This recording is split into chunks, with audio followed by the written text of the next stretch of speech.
This broadcast is the property of Codependents Anonymous. Reproduction without written permission from Codependents Anonymous is not permitted. And a desire for healthy and loving relationships.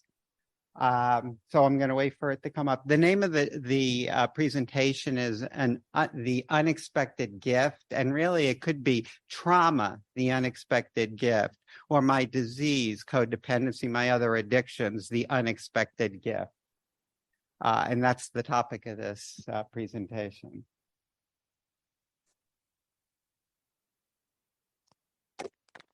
Next, it's a blessed journey.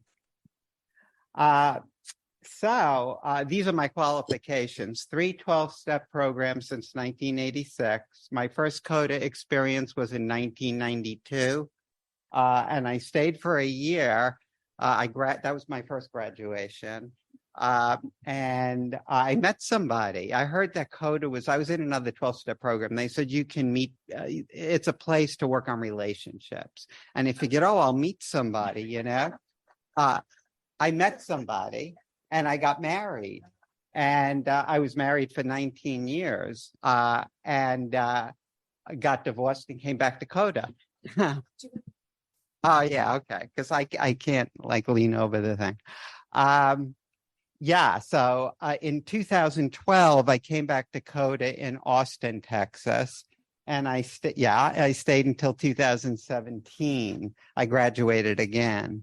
And May of 2020, and I have to tell you, when I was in program initially, I had no idea what the patterns and characteristics were. I don't even know when they came up with that, but it wasn't anything I knew about. I never worked the steps in this program because I always thought my real program is the other stuff, the addictions. You know, I worked the steps there, but not here. So when I came back in May of 2021, I came back on my hands and knees after being in a very codependent relationship. And really, it's not about the other person at all. It was about the codependency inside of me. And I saw parts of me that I cringed at, absolutely cringed at. And that's when I discovered the patterns and characteristics, and I started working the steps. I joined a step group, and I spent a year working on the steps with some other women. Guess what? I'm not recovered. That's somebody else. I don't like to say I'm in recovery because it's not about the destination, it's the journey. I'm recovering one day at a time. I feel like an imposter if I try to put it out there, because somebody just last week pointed out how screwed up I am. She got mad at me and she said, you're so bullheaded. So I am recovering. I am not recovered.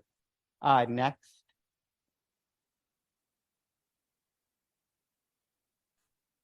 So tornadoes are my passion. I love to watch them, learn about them. Tornado is a beautiful metaphor for my disease. I have spent this is the El Reno tornado, the biggest tornado ever to touch down in the United States, 2.6 miles wide. This has been chasing me my whole life. I have spent my whole life running from a tornado, and my tornado is trauma, pain, myself, the truth.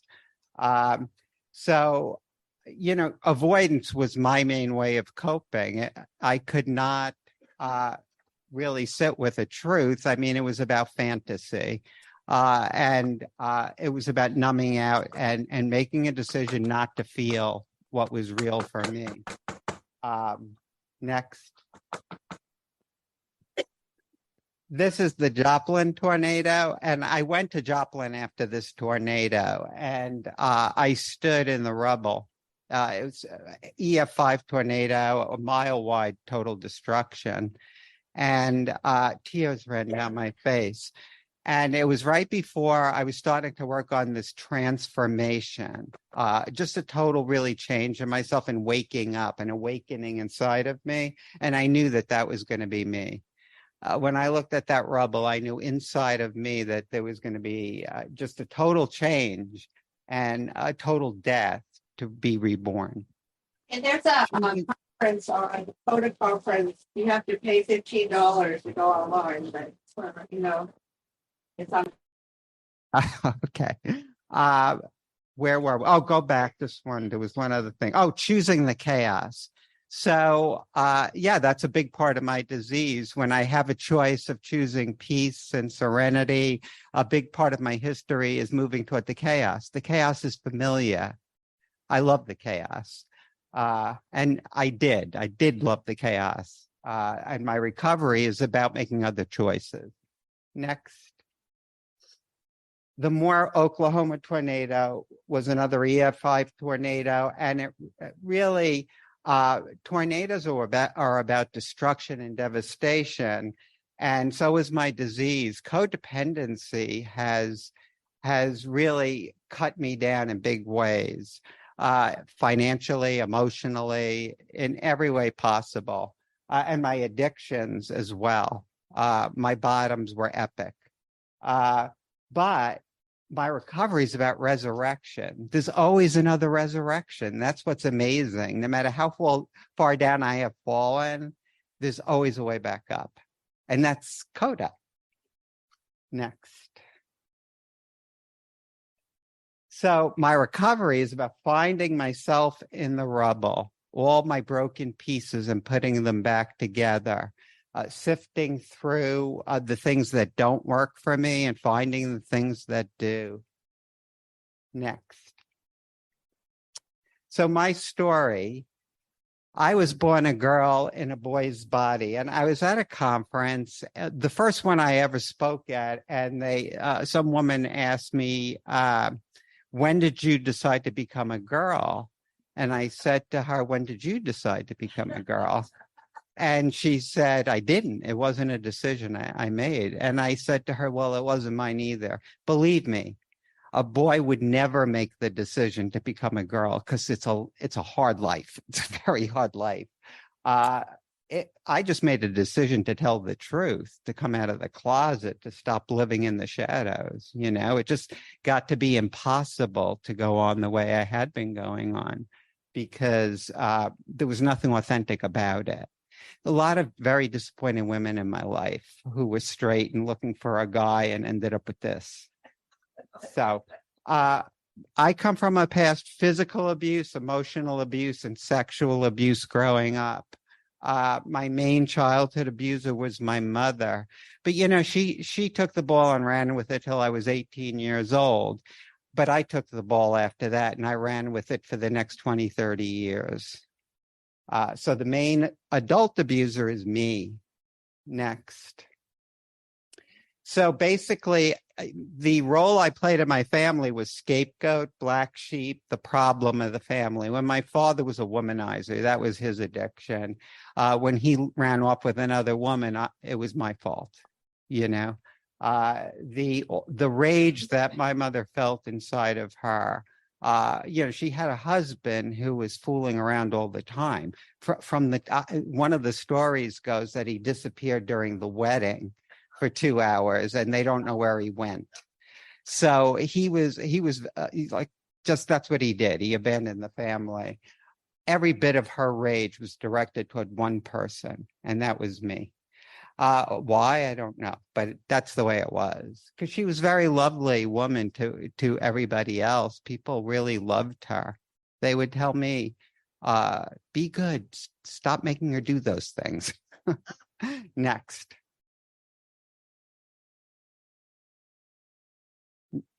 Shame. So the wind beneath my disease and the thing that has fueled all my addictions, my codependency, my other addictions, is shame. And last year I did a presentation and it said ancestral shame because it's been passed down from generation to generation. And shame is not about saying I made a mistake. That's guilt. Guilt can be very healthy. You know, I have a fourth step today. When I make a mistake, I get real about it. I give it away in step 5, just to God, to another human being. And I admit to myself what I did. And then 6 through 8 is getting ready to make the amends. I make the amends in step 9 and life goes on. That's guilt. Shame is I am a mistake. There's nothing good about that. And that is a core belief that I accepted, that somehow I am the mistake. And there's nothing you can really do to make that better. And so I used people, I used relationships and substances to try to cope with that, to just be okay, to disappear, really, to disappear. Next. So the internalized beliefs for myself, the lies, I call them. I am not worthy of love. Well, I believe that because my mother used to tell me no one will ever love you. I am a mistake. No one will ever love me, right? The world is a dangerous place. Well, it was a dangerous place growing up. Victims get abused. I was a victim in school. There was sexual abuse in the boys' locker room because they all knew I was a girl, and they used to say, "You're a girl." I'd say, "No, I'm not." But bad things happened in gym, particularly. But I got beat up pretty good in school and then at home. So the world was a really dangerous place for me. But it isn't a dangerous place anymore. I can make choices that put me in a safe place today. The other lie is I need a partner to feel whole. So no one will ever love me, but I need a partner to feel whole, just to be okay. And I know the right woman, if I find the right girl, things are going to be good.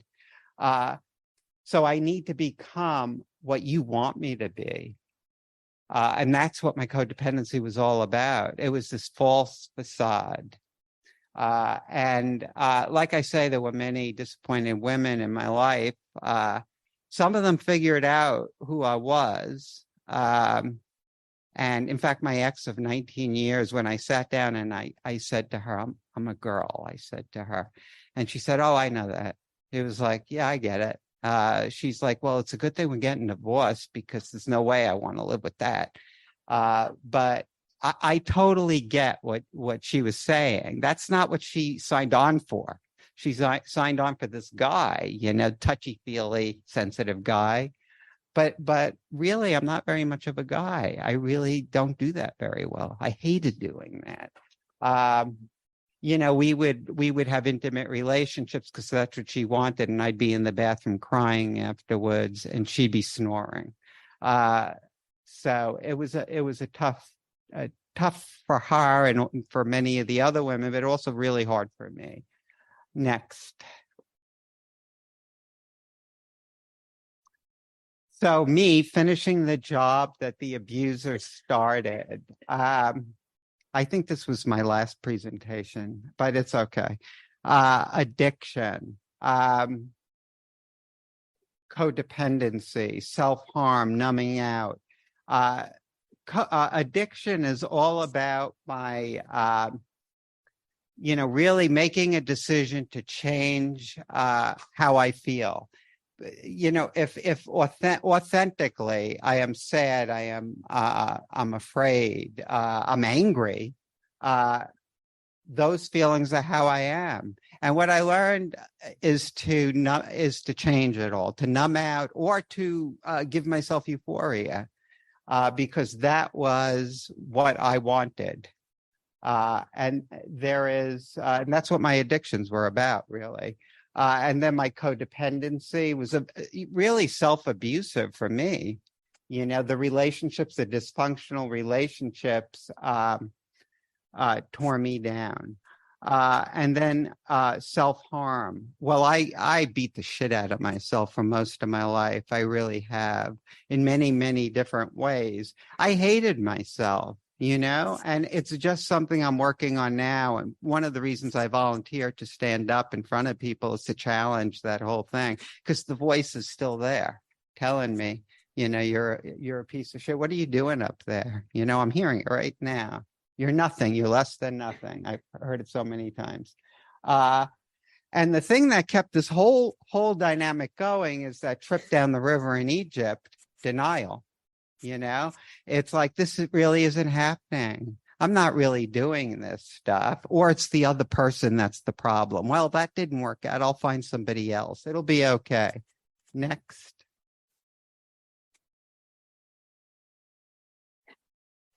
So finding CoDA. I came to CoDA because I heard it was a place to work on relationships, and I figured I'll meet somebody.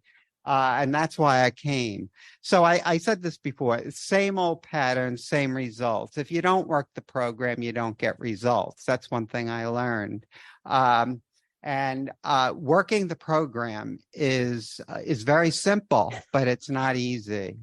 You know, it is all about dying 1,000 deaths. But you know what?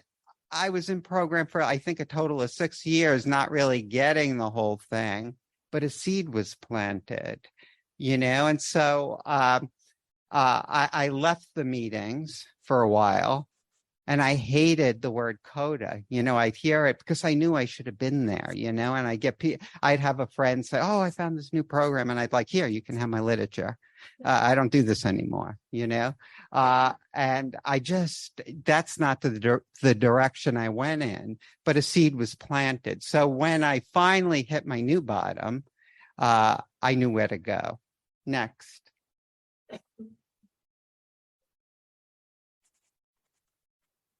So here we go, the perilous journey called recovery, 1,000 deaths. So that's also transition for me also, transitioning into a body that was more compatible with who I am. You die 1,000 deaths. There's one loss after another.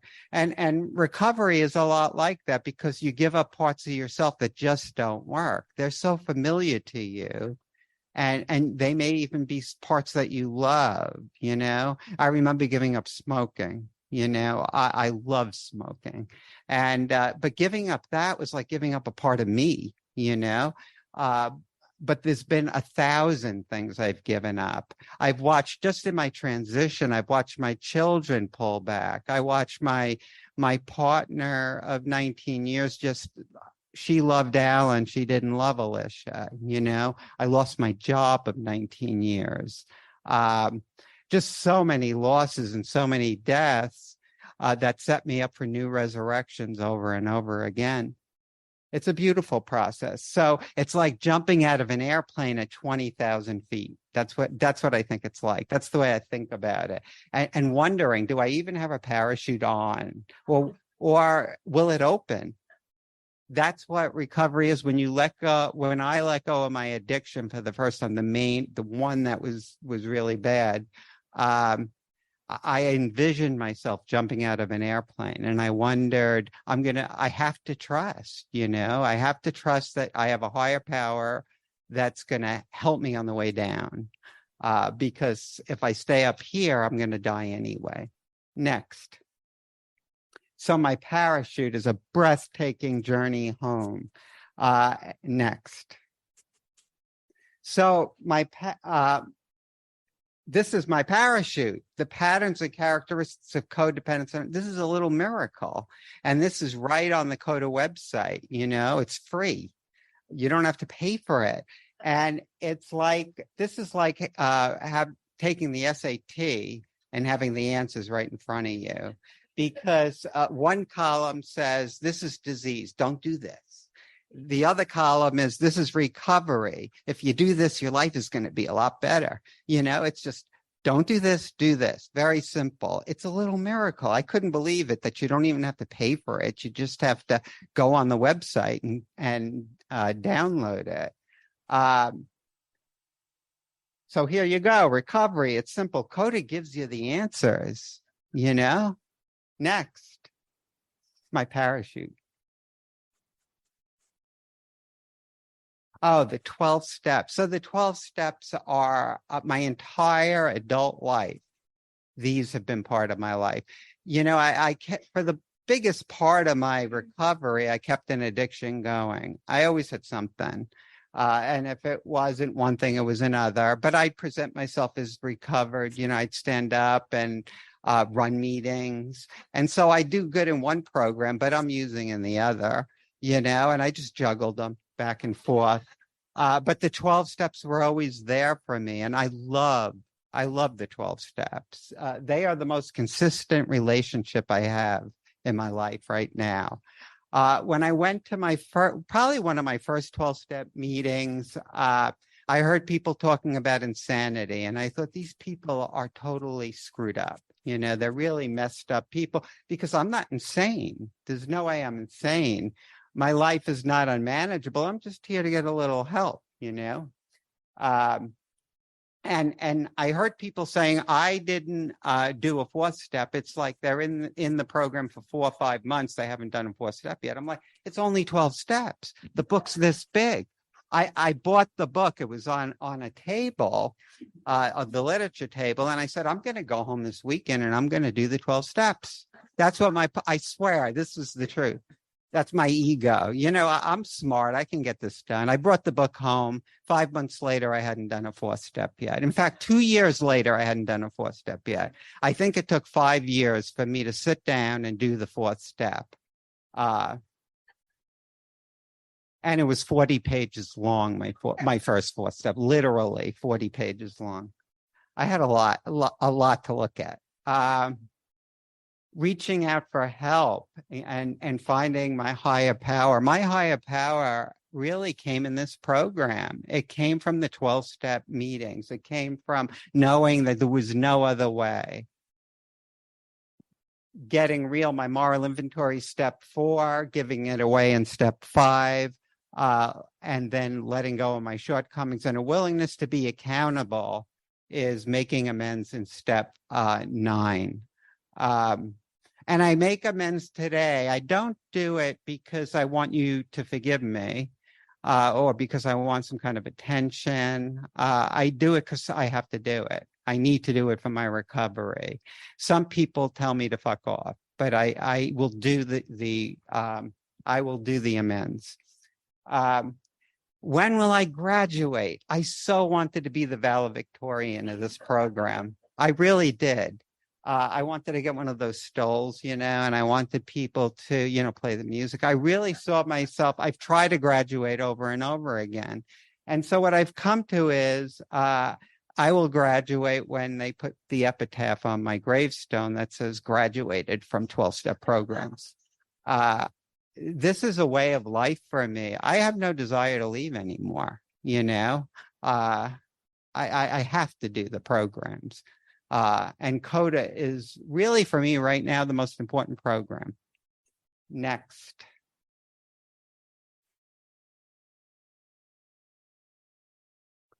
So learning a new way, everything comes from my spirituality. Now, I worked on spirituality. I learned about it in the 12-step programs, but I have my own spiritual programs and my own journey that I'm pursuing.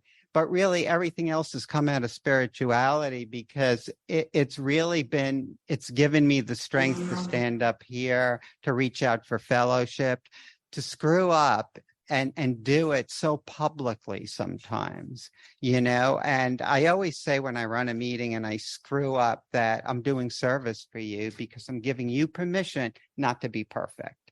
And that happens a lot. It happened last night. I ran a meeting on Zoom and I screwed up. Sponsorship, sponsoring and having accountability to somebody. I have people in my life who point out when I'm going in a bad direction. I go in bad directions a lot. You know, falling in love. It's easy to be in recovery when you don't have any relationships, but as soon as you fall in love, as soon as I fall in love, that's when the trouble starts. So I need accountability, and no matter how long I'm in this program, I will need that. Fellowship, here we are, you know. I know when I come to a CoDA meeting, it's not about personality. So I know even if you don't like me particularly, you're going to hold me as a CoDA person, and we're family, you know, and I know that. So fellowship is save my ass. Literature, my God, you know, the patterns of characteristics, this little book, Peeling the Onion, it's not a cookbook, but Peeling the Onion has, I got this booklet when I came back in 2021, and it just sickened me to look in there and see it said authentic relationship codependent, and my relationship was all in the codependent, trauma bonded, all the bad stuff that you could possibly do in a relationship we were doing. But it also said in here, how do you have a good relationship? What does a good relationship look like? This is an awesome booklet, Peeling the Onion. I don't know, there's the camera. It's and it's like $3 or something. I don't even remember, but the literature is amazing. The 12 steps, the workbook, I brought that also. People always ask me to hold this up when I run a meeting. The workbook. If you haven't seen it, I like it because it gives me questions for each of the steps. I don't ever work it alone anymore because I don't do it. When I work it alone, take it home, I just don't do it. But when I work it with other people, I do it. I do all the questions. Next.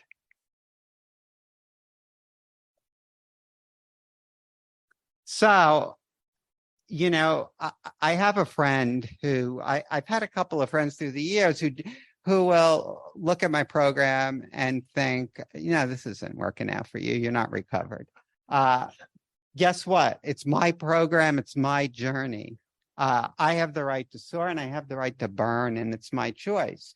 I hope I make good choices, and I do like to be accountable, but sometimes I choose another way, and sometimes I have to hit a new bottom. I fell in love with somebody last fall, and everything told me this is not a partner for you. But it took me a little while for me to own that, to really get there, because I kept pursuing, and it just brought me down. And when I looked at the depression that was developing, I thought, I really got the message, And my friends who were telling me, no, Alisha, I started listening to them. So that's my process. It's a personal process. Next.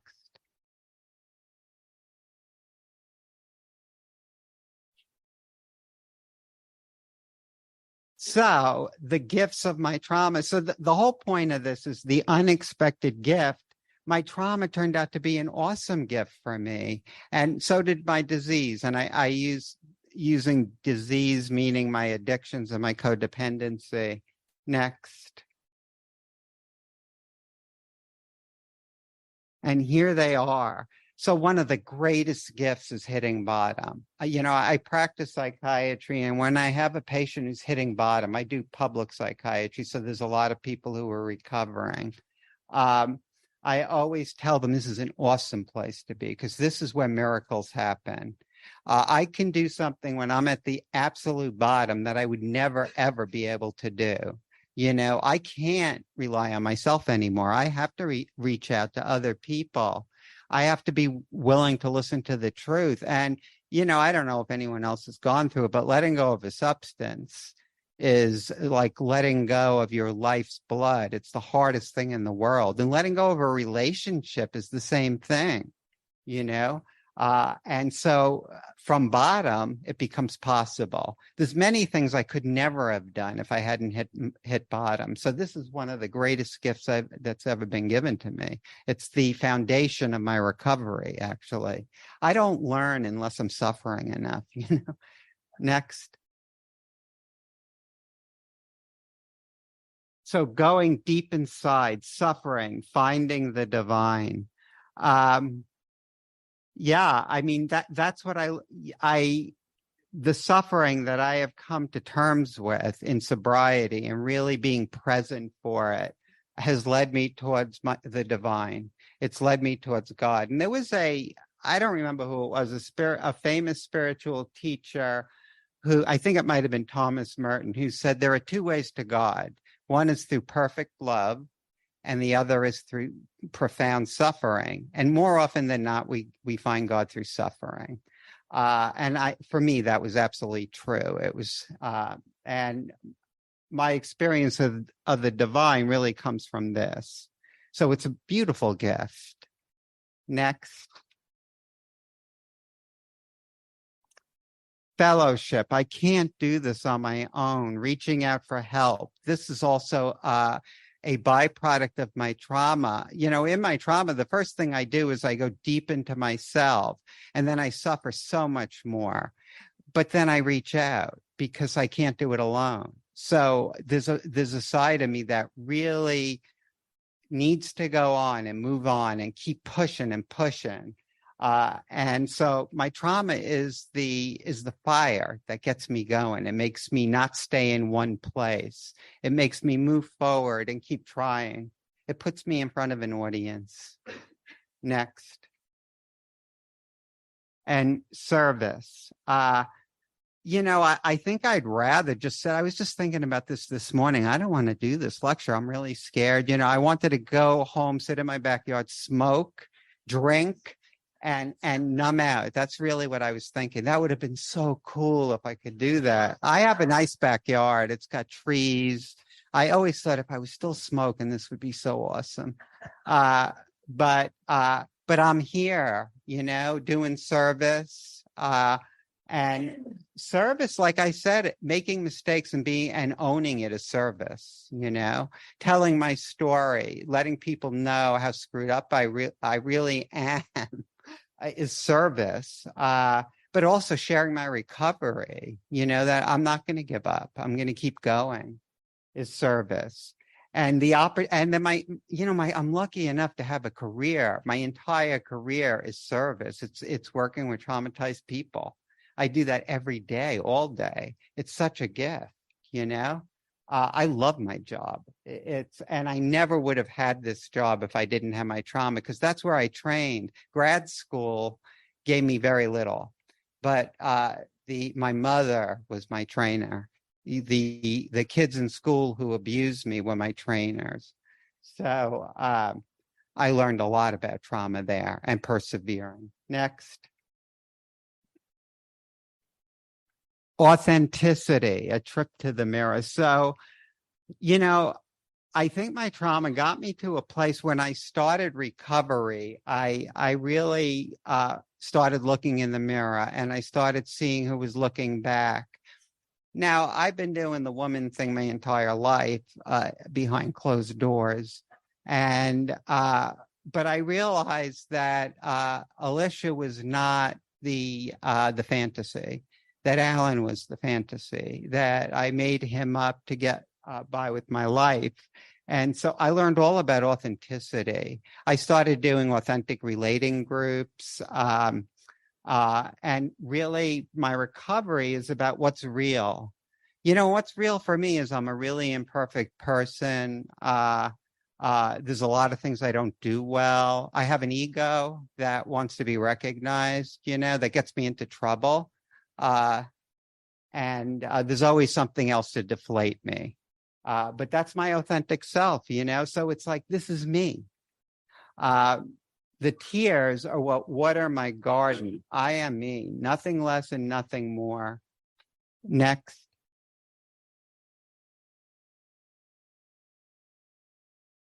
Intentionality. My millennial friends taught me all about intentionality. I think that generation really brought that home, and most of my friends are millennials. So being intentional is about, and this really came out of a lot of suffering. It's like, how do I bring my life into a different place? And working the program intentionally means setting certain goals and intentions and aligning my behaviors with those goals. And then the behaviors that don't align with those goals, letting them go. Leaving slippery places, people, things. Those are the things that don't align with my behaviors, letting them go. Sometimes it's really hard to let go of somebody who doesn't belong in my life. I'm not great at that. I have to hit a really bad bottom, and usually I let people leave. They get that they don't belong with me and they go. But that's intentionality, and it's been an awesome gift. Next.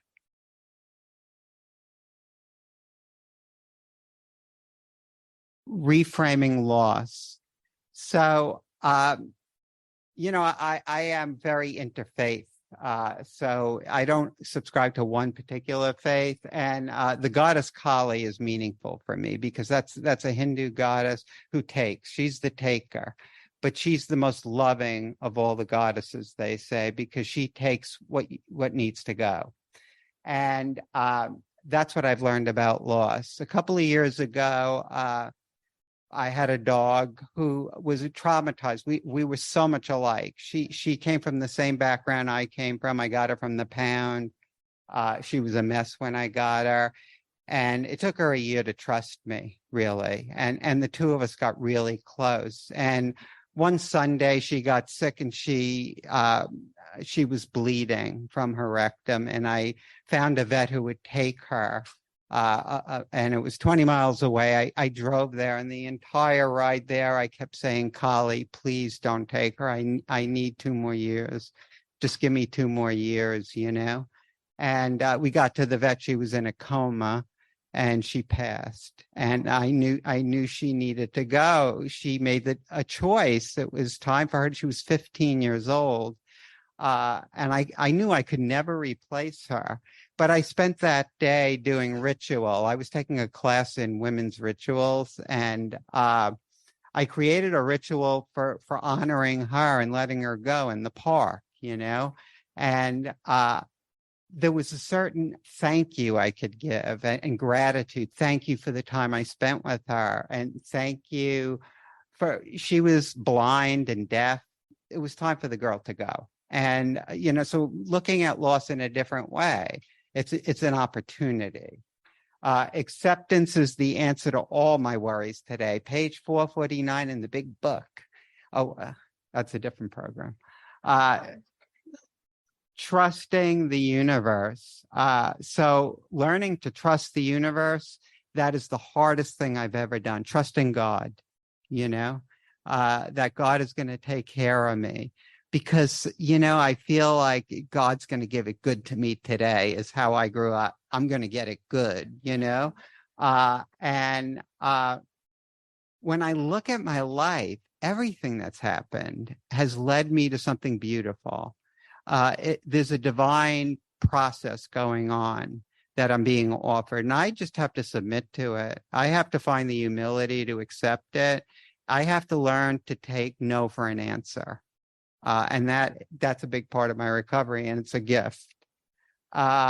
Learning to say thank you. So gratitude is what I try to do every single morning. I wake up and I say, oh shit, that's the first thing I do. Get out of bed. And then it's thank you. I thank my dogs who are sleeping with me. I still have 2 dogs. And then I start saying thank you for all the things I could think of, for my job, for the opportunity to do service. Thank you for this. I have this beautiful vanity where I do my makeup in the morning. Thank you for my vanity. Thank you for Disney. My room is done in Beauty and the Beast. It's so beautiful. I say thank you, gratitude every morning. Sometimes it's a minute. Sometimes I can go on for 30 minutes if I'm in a good mood. Next. So my trauma is contrast. You know, when I think about it and I reframe trauma, it contrasts with something that's beautiful. Trauma is ugly. You know, it hurts. But if every day was a sunny day, I would take it for granted. It would not mean, in fact, in Austin, every day is a sunny day. And when I saw rain in Houston, I pulled in yesterday and there was some rain, I was so happy, you know? So trauma is my contrast. It shows me some of the beautiful things in life. Next. Oh, well, my trauma has really helped me with my relationships because, you know, all the trauma work I've done has led me towards really understanding what does it take to have a healthy relationship. And I have somebody who, a practitioner I work with, who is teaching me what a healthy relationship is because we have one between us. And she keeps teaching me, yeah, it's supposed to be loving and supportive. And I'm like, really? I never had that before. So I'm learning about boundaries, how to set boundaries, how to be safe in a relationship, but also to honor other people's boundaries. I didn't realize it, but I'm very ADHD. I violate boundaries sometimes, and sometimes people don't tell me, they leave, you know? And so I started to pay attention and ask, was that a boundary violation? Is that okay? I have a friend who's very traumatized.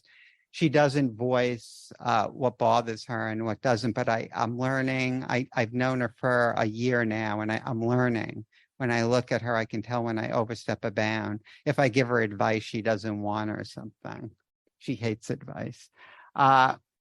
Recognizing red flags. You know, I had a friend she was trying to make an argument for staying with this abusive guy. And she said, well, my therapist said that was a yellow flag. And I said to her, no, if it's a flag, it's a red flag. And the guy became a stalker, and, she got rid of him eventually, but it wasn't easy. Red flags are red flags. It's so hard to see. And she's such a smart woman, you know, but it's so hard to see the red flags. But I'm learning to recognize them more and more. And I'm listening to people when they tell me that's a red flag. Expectations. So setting reasonable expectations, because I live in fantasy, you know. I can make you my partner in a second. You know, I'm out, we're having a good time. This is my person, you know. And then I start to have expectations. Say, well, why didn't you call me? Why haven't we talked for 3 days? Well, because that's the way this is, you know. So I don't do it that way anymore. I adjust my expectations to fit the relationship. And sometimes the relationship has to go because it's not living up to my expectations, which might be respect, just mutual respect. I'm in the moment. I try to stay in the moment, be in the moment. When I go into the past, I do that a lot, though. Then I'm sitting on the couch crying. I'll cry for hours on the couch. That's my pity party, my being a victim for the day. When I go into the future, I worry, what's going to happen? You know, what will the future bring? Am I going to be alone the rest of my life? You know, I have this big house now. I just bought a house and it's just for me. It's like I bought it because I want to fill the rooms. I want a kid or something, you know, and, I'm like, is this all that there will be? And I get really scared. So really, it's about tip for today. What the only thing I have to do is today. My recovery is for today. And that's it. Willing to let go, a willingness to let go. Well, letting go is probably what my life's about. You know, I think that's the lesson that God wanted me to learn in this life, was how to let go with grace. Because I've had a lot of opportunity to let go from the time I was a really young kid. But you know what I'm also learning, and it's probably even harder, is a willingness to stay. How do you stay when you have to work on a relationship? Or even my relationship to CoDA, being willing to stay here. Not every day is a wonderful day in CoDA, you know? Some days are really hard. Some days I'm doing a meeting and I see a character defect come up, and I'm like, I'm so ashamed because everyone knows that I'm a total asshole now. But will I come back to that meeting? Yes, I'll come back. Staying in relationships and working, doing the hard work. Next.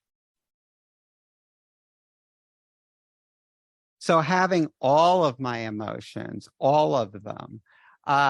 Early in program, somebody told me anger is dangerous. Get rid of it.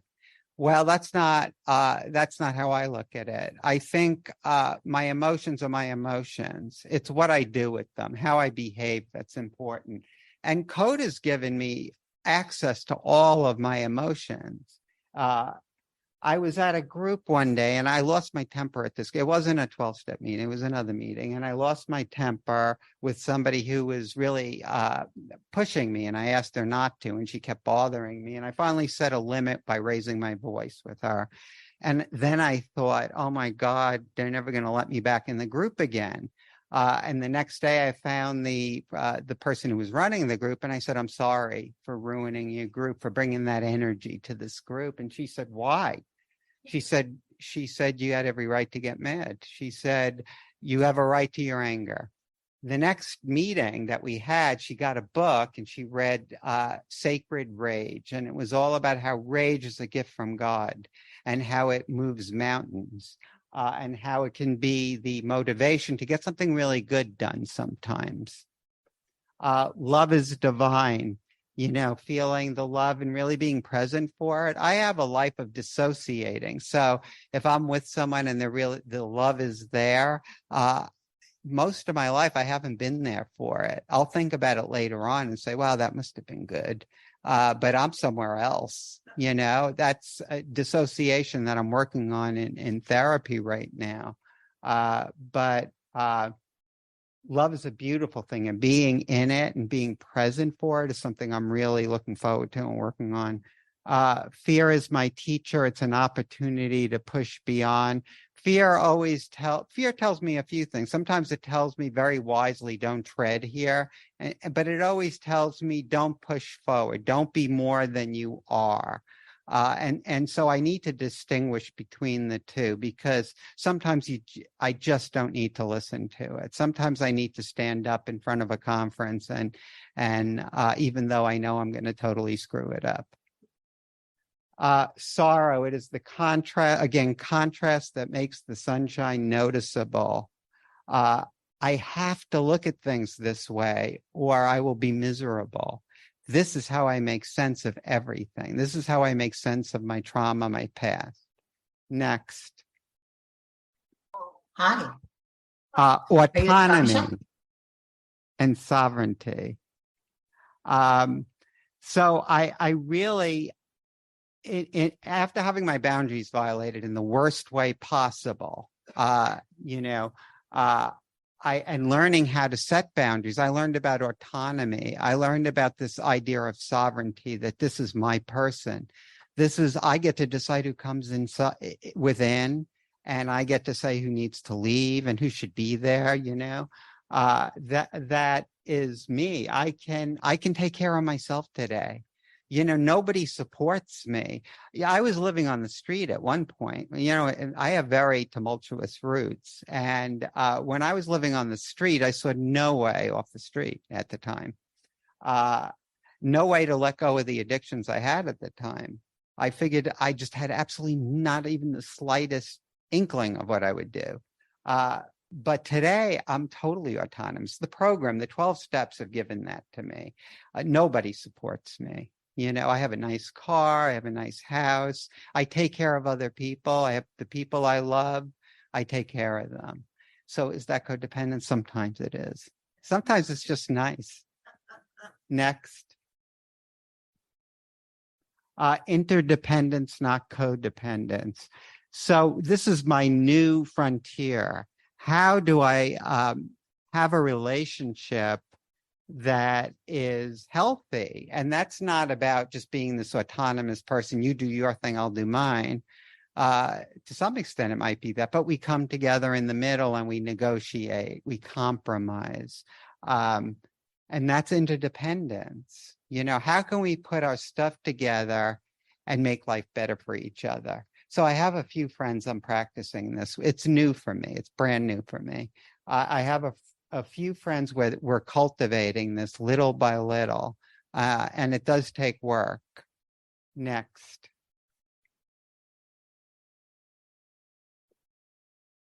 And this is all about reciprocity. So it's not tit for tat. Reciprocity is about, I may give 80% today, but you may do it tomorrow. But there is an attempt to give back. And, if I have a lot of money, yeah, I'll help you out, but maybe you'll do something else for me. That's reciprocity. I've had so many relationships where I'm giving. I'm taking care of everything and nothing's coming back. Nothing. I proliferate those relationships. I'm secure in them. They need me. Nobody's going to leave. And when I have somebody who's more of an interdependent kind of dynamic, I have a lot of insecurities about that, and I have to deal with it. And today I'm willing to deal with it. I'm willing to talk about it and be real about it. Next. Releasing fantasy. So I work with a psychiatrist, and I don't know, about a year ago, she said to me, I have a lot of fantasies. I like fantasy. I write fantasy. My house is fairies everywhere. And she said to me, well, I know what you like about it. She said, what's the price you pay for it? And it pissed me off when she said that. I drove home that day and everything started changing, because I realized that there were some ways of looking at things that were not realistic, some ways of being that were not realistic, some relationships that just were not realistic. And I started thinking, well, what is really the truth? And so this past year has really been about that for me. It's getting real with the truth, letting go of the fantasy that kept me alive through my childhood. I mean, I remember some really fond memories at Christmas, but guess what? I made them up. I spent it alone. I decorated the bush out front. I had my own rituals that I did. And I watched Christmas on the soap operas. They always had good Christmases and stuff. So it's like, well, when I look at what's real, it really creates a space for putting what I want in my life. Accepting life on life's terms. Next. Oh, another gift, my higher power. So I found my higher power here. I was an atheist. I came from an atheist family. We were a Jewish family that didn't believe in God, basically. And God has become really the center of my life. My spirit is the center of my life. I meditate every day.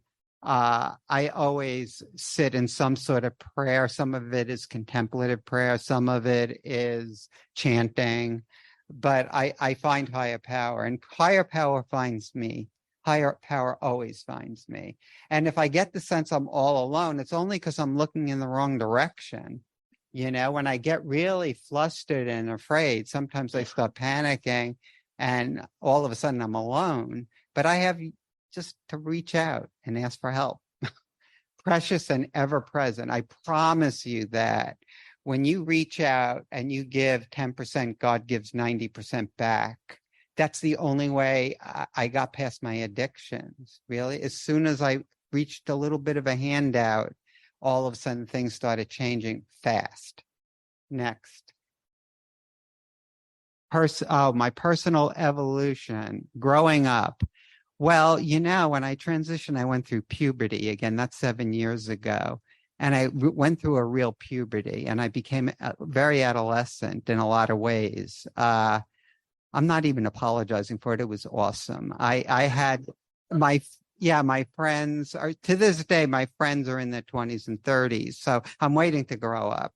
But back then it was like, I'm out dancing all the time, 2-3 times a week. I just had an awesome time. So growing up became something to look at, because, this girl, and I'm sitting with, one time I had these teenagers, they asked me if I joined them at a club, and I spent the night with these 18-year-olds, dancing with them. And, but which duck doesn't belong here? I started thinking, when will I grow up? It becomes an issue. So that's my personal evolution. The trajectory of my evolution has not been a straight line. It's been all over the place, back and forth and meandering. That's my evolution. I believe that really the way where I see myself going is I've been thinking about divinity school, and I've been thinking that probably my next frontier is really to move away from medication as a healing art into spirituality as a healing art, because that's really what I bring to practice anyway. Next. Oh, letting go. like I said before, the main lesson of my life has been letting go, the language of letting go. That book, I got that before I was in CoDA. It really resonated with me. And I get a lot of wisdom. I don't think it's a CoDA piece of literature, but we use it a lot. But letting go, it's really what the foundation of my recovery, willing to let go of what doesn't work for me. And like I say, I believe that if we have multiple lives, and some of the people who teach me believe that, the main lesson of this life has been to let go, to release, to do it with grace. It's taken a whole lifetime for me to get to a point where I'm almost there. I'm getting close. Next.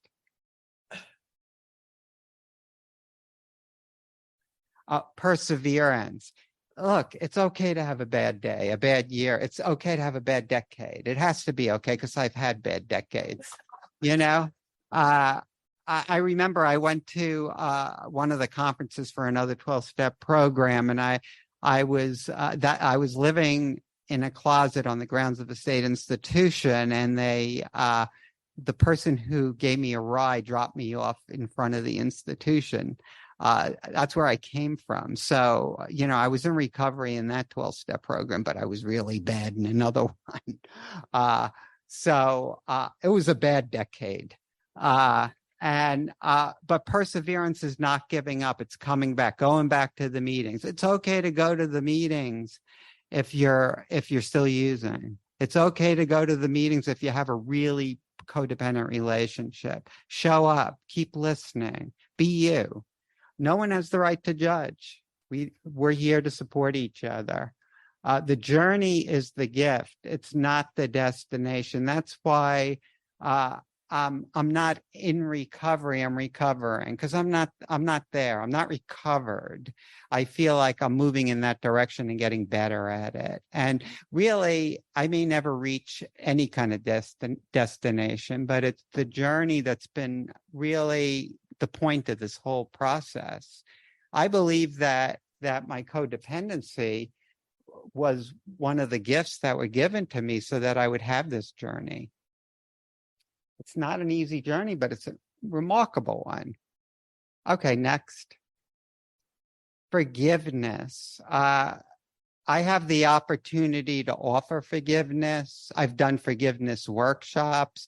I did, one of them was to write a biography of my main abuser. That was one of the exercises, and to really try to understand and walk in their shoes. Forgiveness and asking for forgiveness and accepting, and hopefully people forgiving me as well. But one of the things in program has really been about making this a goal. It's not easy to do when somebody kicked the shit out of you, but it's something that is important to me because it's my spirituality. If I hold on to grudges, I'm not in recovery. I wanted answers, my arrogant self leaving home at 18 wanted answers. Why? I wanted to know why. I blame myself. I blame the abusers. I blame God because I used to pray to God on the way home from school. Please keep me safe. Please keep me safe. Some days I was safe. Some days my number came up and it was a bad day. I pray on the way to school, Eventually I threw all of it out and I said, well, God doesn't exist. This is a bunch of bullshit. Well, sometimes the answer is no. But forgiveness is very important in my recovery. The important question is not why. Why is not the important question. In fact, it's a dead end for me. It's how and who. How am I going to move on? How am I going to put one foot in front of the other one day at a time? Who am I going to be? Who do I want to be? What is my intention of it for myself? Am I going to be a victim or an instrument of my higher power? So for today, I hope to be an instrument of my higher power for this day. For this one day, I hope to be that instrument the best that I can. but I may have a few minutes where I'm a victim a little bit. If I get a phone call that's upsetting, or, I have the right to my pity parties, and I have pity parties sometimes, but they don't last that long, That's what tissues are for. Next.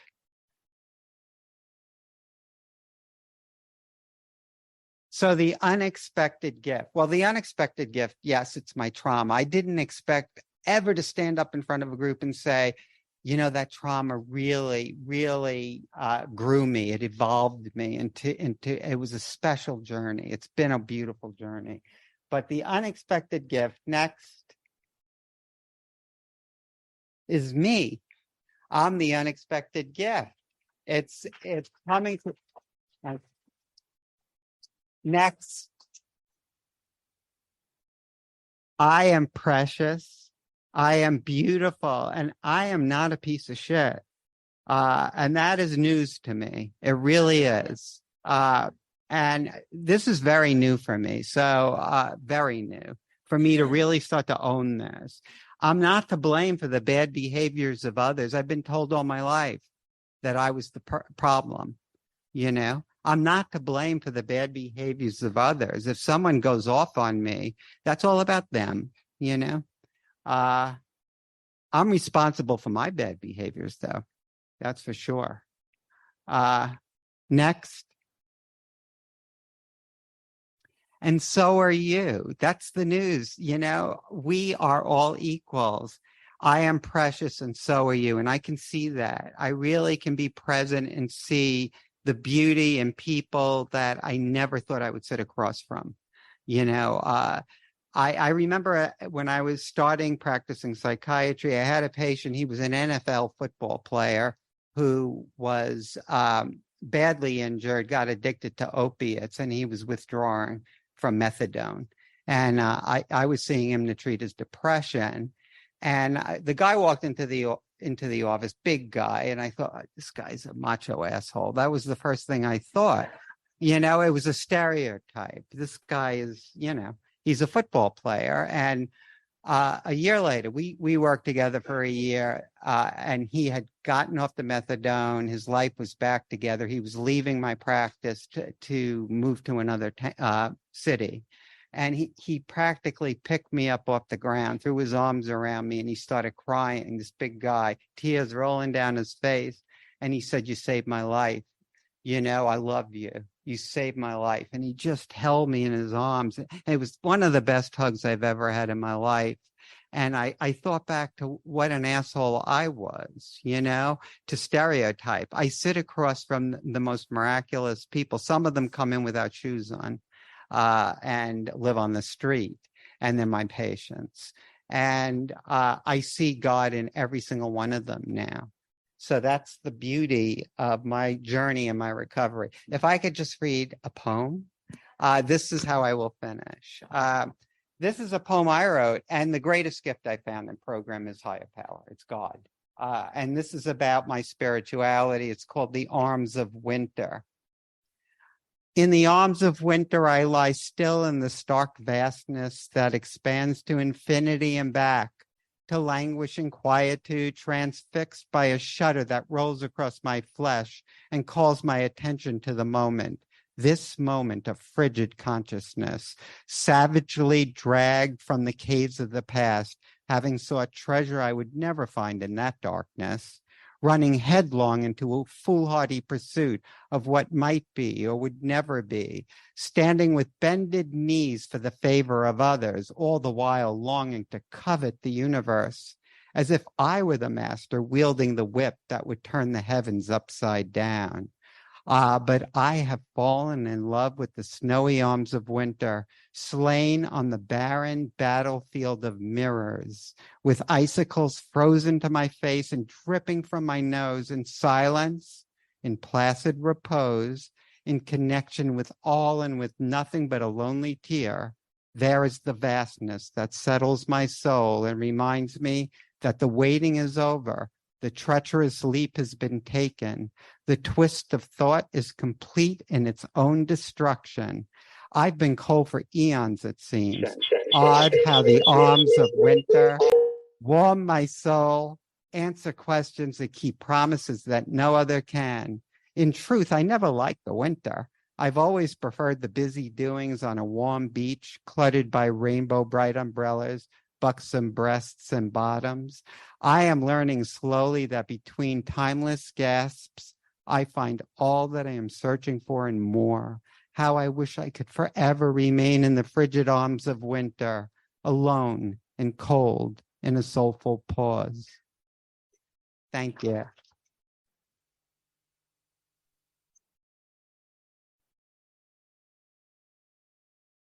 Thank you.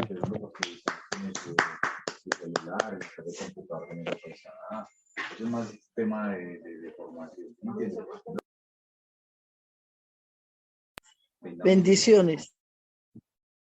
So we're a little maybe beyond time. You know what? I might be on Eastern time on my thing. What time? Okay, good. I'm on Eastern. Lo hiciste perfecto. So we have that's about 18 minutes of time period for questions and answers if you want Gracias. Muchas gracias por tu traducción. Muchísimas gracias. Okay. Thank you. So we'd like, if you could, online, if you line yourself up with raising your hand. Muchas gracias. And for those who are Spanish speaking, we appreciate Entendí muy gratitude. bien, muchas gracias. And gracias. But for everyone, raise your hand and you can ask your questions. And those of you who are in Spanish, Alex will translate for you as well. So, and here, if you want to kind of line up here, and then we'll take your questions. Yep. Thank you. And I'll just alternate from online to in person. So if you want to be first, then come and be first too. Thank you. Thank you very much. As I was listening to you, I thought my journey was tough. All I had to do was go from an unhealthy woman to a healthy woman. You had to go from an unhealthy man to a healthy woman. So you had a lot more to do than I did. And congratulations. Thank you.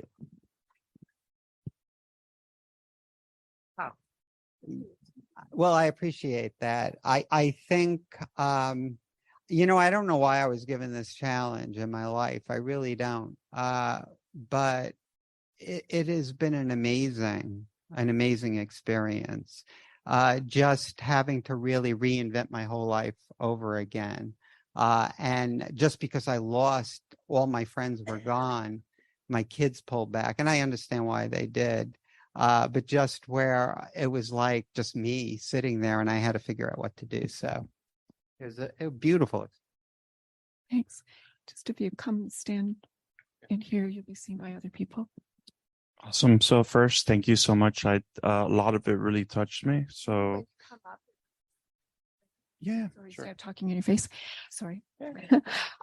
Just identify yourself. First name. I'm codependent, and then ask your question. Okay. So hey everybody, my name's Fern. I am codependent. And hello. And first thing I want to say, thank you very much. A lot of it really spoke to me. There was a big part that spoke to me about the whole generational trauma of like how it's or ancestral trauma and how it's passed down. And one thing that I've, through my journey and something that I found out was, my mother did have a habit of really having a lot of negative talk to me as a kid that brought these shame patterns.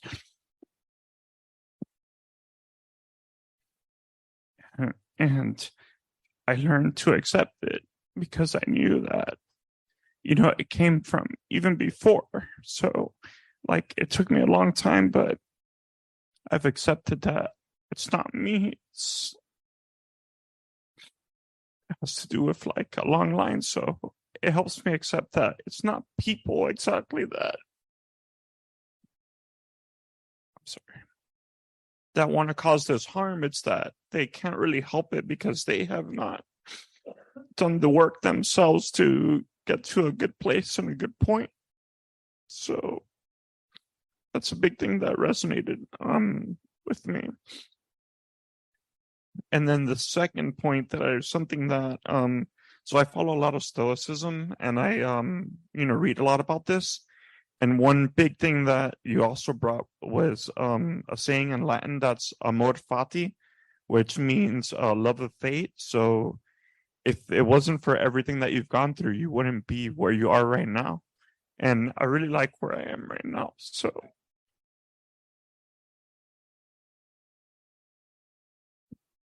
yeah, and thank you again. I love that. So ancestral shame, I worked with that with a practitioner, actually looking back and trying to come to terms with where did it start. And so we do this visualization of going back all the way to distant ancestors and imagining who the first shame person was, and seeing how it's passed down.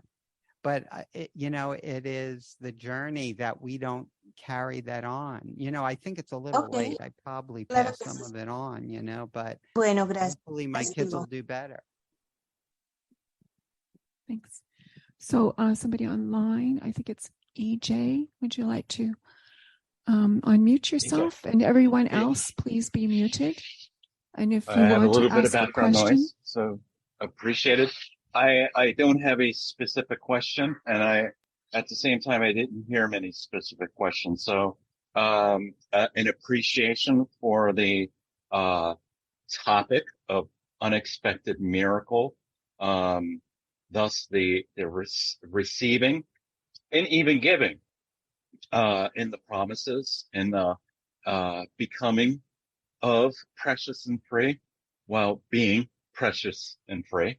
Completing a cycle in a circle of traumas and dramas, sort of frustration, confusion, pain, desperation, rage, reactions, not actions, to move to forms of recovery, stewardship, the completing a cycle in the circle of stewardship, of sponsorship, of serenity, however it comes up for me, myself, or I, in this sort of duality or triality or triangulation or reverse triangulation of reparenting or rebooting, bringing myself back online through service, through authenticity, through other tools and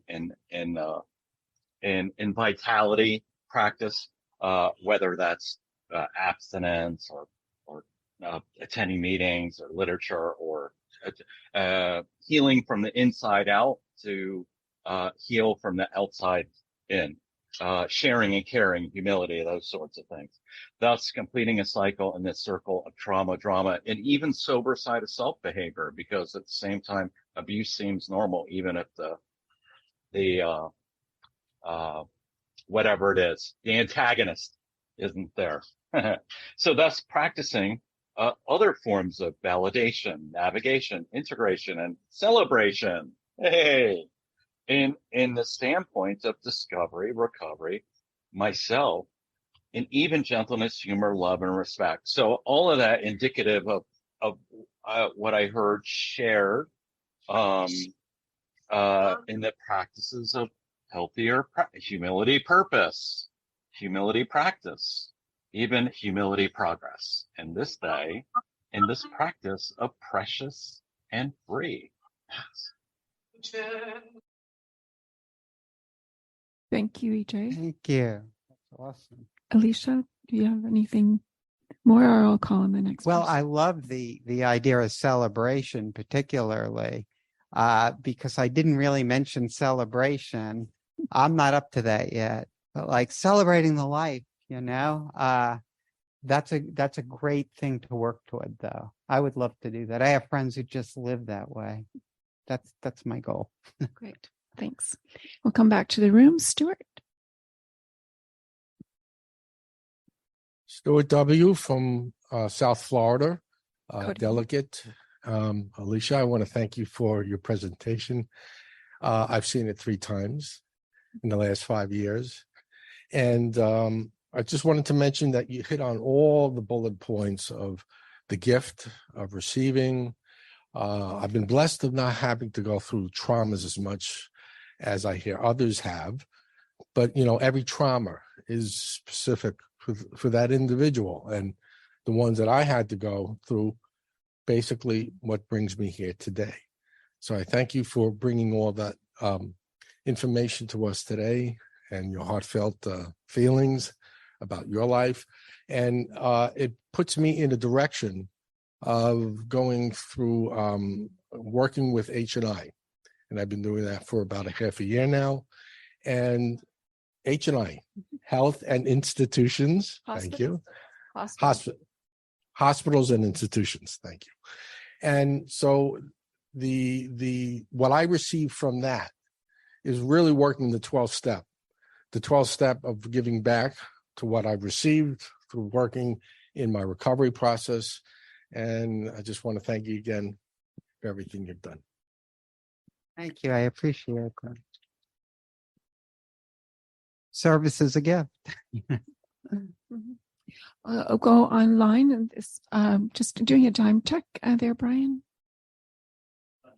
9. Okay, Uta and then Marilyn offline. Thanks very much. Uta, you can unmute.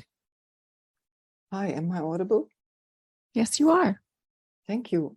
Thank you very much. That was such a fantastic lecture or presentation. I'm Uta. I'm gratefully recovering from codependence, and I'm calling in from Australia.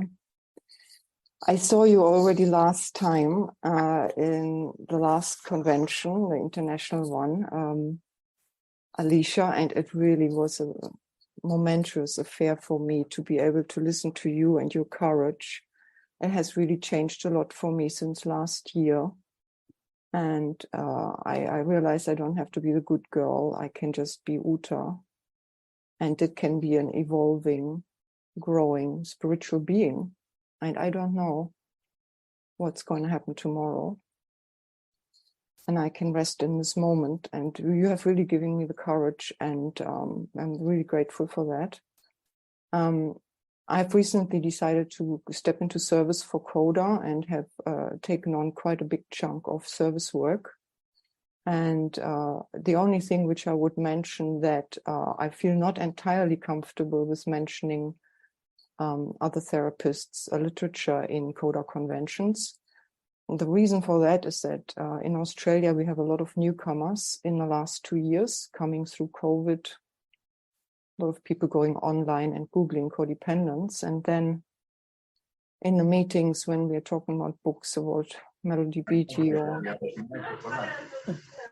if we're talking about CoDA books, that I had the experience in the last year or so that the newcomers get a bit confused and they think we are like a therapist organization. And it's very difficult for the millennials in Australia to understand what a fellowship is.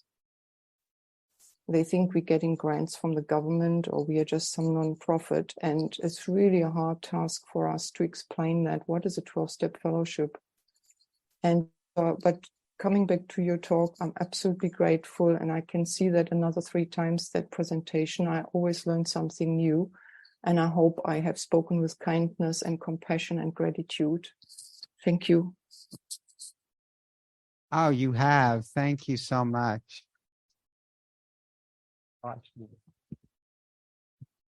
Appreciate it.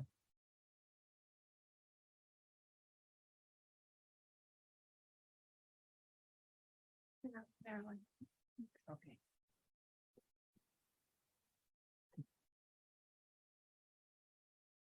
I'm Marilyn L. from Northern Colorado.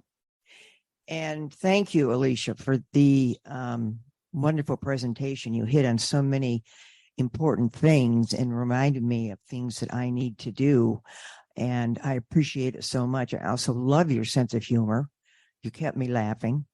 My question is, how do I live in the moment? It's so hard for me to live in the moment. Oh, that's a great question. I ask it all the time. But, for me, one of the things I was taught was it's absolutely essential to meditate at least 15 minutes a day.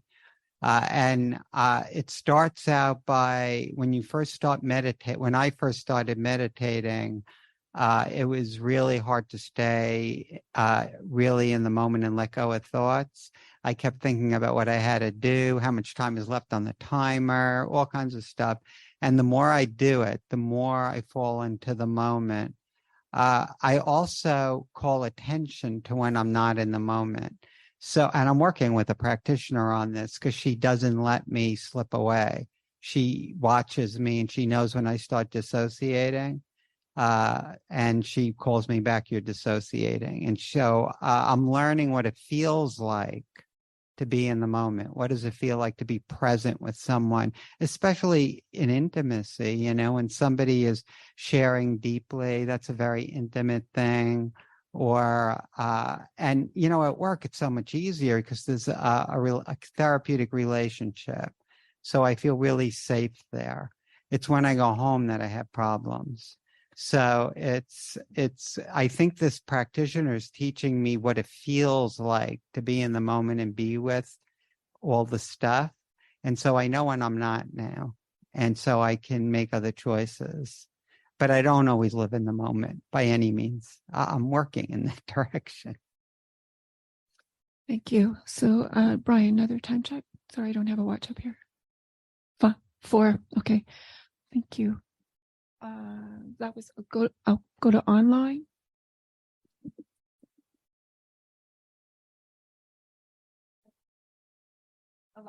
Eliza.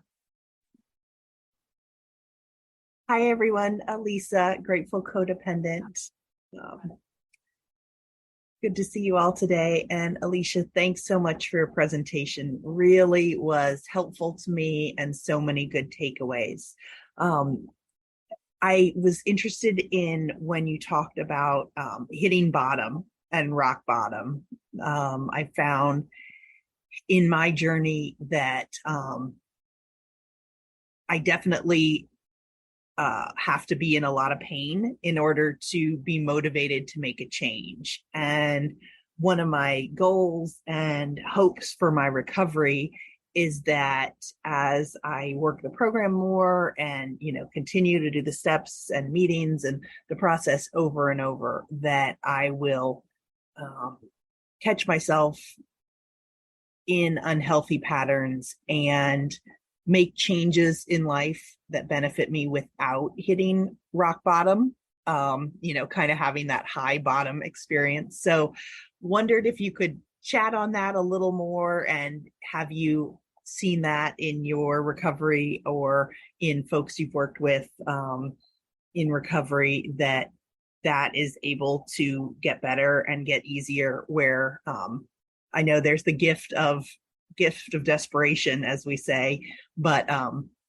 is there another way? Is there hope for doing it differently? Thanks. Oh, other than hitting rock bottom? Yeah. Not everybody hits rock bottom. A lot of people make better decisions. You know, I'm a person who needs rock bottom. I needed it. But I think with recovery, as you move forward, your bottoms are not quite the same anymore. The mistakes you make are not quite as bad.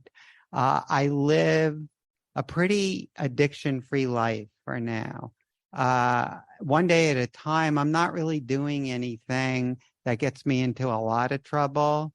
And so I have little bottoms here and there. My heart gets broken sometimes, or I expect something I didn't have a right to expect, and it creates a depression. But I'm not living in a closet in a condemned building anymore. I'm not making decisions that bring me to the brink of disaster. I don't do that at all. I have people I love who do this, and I can't really get involved in the chaos that they create for themselves. I can only be there to love them, you know?